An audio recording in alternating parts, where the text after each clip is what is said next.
Mondial Sport leader équipementier au Sénégal mu ngi lancé promo bu jéggi dayo ku bëgg blouson survêtement 15 000 francs la ñaari blouson 24 900 ñetti maillot simple 15 000 francs Lacoste mu ngi koy jaayee 4 000 francs pour plus d'informations mu ngeen a contacter WhatsApp numéro WhatsApp Mondial Sport 77 059 99 84 wala ngeen dugg site internet bi mondialsport.sn. boutique Mondial Sport Sali Rivera en face casino mu ngi en installation une fois installation bi terminée nañ la jox information bi ngeen mën a dem jënd équipement bu leen neex. Donc Pape Abou Cissé il est resté sur le banc mais Ousseynou Ba il était titulaire comme d'habitude avec Ruben Semedo donc qualifié nañ finale donc aller ba dañ leen dooroon 3-2 mais au retour seen dëkk ñu doon 2-0 donc score cumulé 4-3 donc fële ca Portugal Racine Colli joué na donc Racine Colli dugg na remplaçant lors du match nul Moreirense face à Famalicão donc ñoom dañoo nul un but partout fële ca championnat Espagne aussi il y avait des Sénégalais yi qui jouaient donc Numancia moom moo doon déplacé dem fële ca Girona bu Pape Mali Diamanka donc ancien international local du Sénégal donc Pape Mali Diamanka dugg na remplaçant Girona moo dóor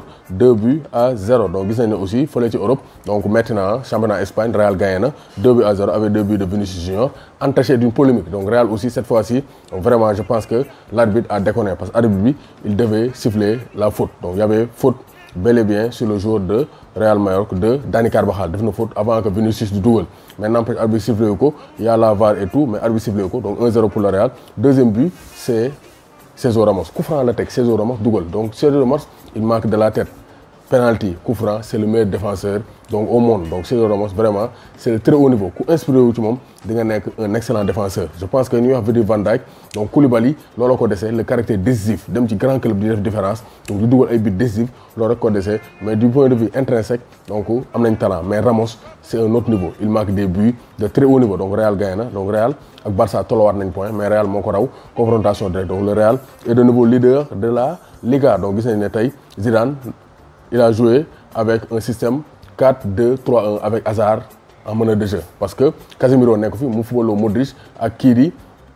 Federico Valverde après Hazard nekk seen kanam derrière Benzema Vinicius Gareth Bale donc c'était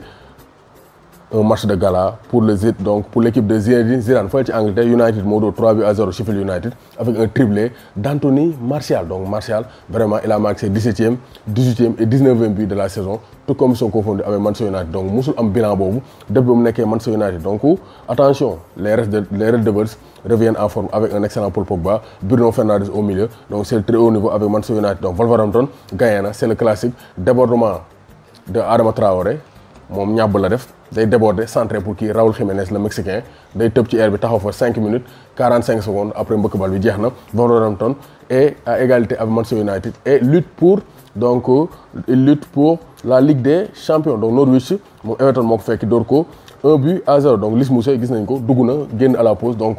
depuis la reprise Lys Mousset n'est pas à l'aise donc il fait pas de très bonnes performances donc fële ci Italie Inter dafa nul ak Sassuolo 3 buts partout Atalanta moo dóor Lazio 3-2 donc Atalanta Bergame def na affaire et consolide sa 4e place Roma moo dóor Sampdoria 2-1 donc ñu xool classement Italie donc Italie avec ses résultats